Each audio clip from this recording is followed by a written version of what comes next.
कोल्हापूर जिल्ह्यात mission AIDS सुरक्षा अभियान अधिक प्रभावी करण्यासाठी खासगी डॉक्टरांनी HIV रुग्णांची सांख्यिकी माहिती शासनाला उपलब्ध करून द्यावी असं आवाहन जिल्हाधिकारी डॉक्टर विजय राठोड यांनी केले। जिल्हा एड्स नियंत्रण समितीच्या त्रैमासिक बैठकीत त्यांनी हे निर्देश दिले। कोल्हापूर जिल्हाधिकारी कार्यालयात जिल्हा एड्स नियंत्रण समितीची त्रैमासिक सभा पार पडली।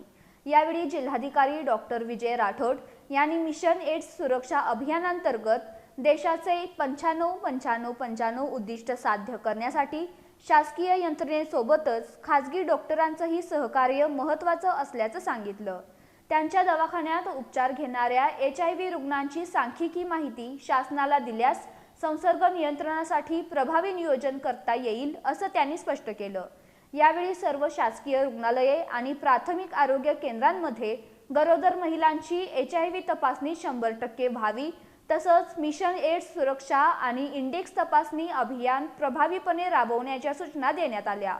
क्षयरोगाची लवकर तपासणी करून रुग्णांना तातडीनं उपचार मिळावेत यावरही भर देण्यात आला। बैठकीत जिल्हा कार्यक्रम अधिकारी दीपा शिपूरकर यांनी जिल्ह्यातील एड्स नियंत्रणाच्या कामाचा आढावा सादर केला।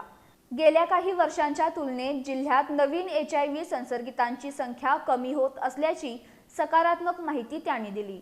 या बैठकीला CPR रुग्णालयाच्या निवासी वैद्यकीय अधिकारी डॉक्टर रेश्मा पाटील, विविध विभागांचे अधिकारी, वैद्यकीय अधिकारी तसंच स्वयंसेवी संस्थांचे प्रतिनिधी उपस्थित होते।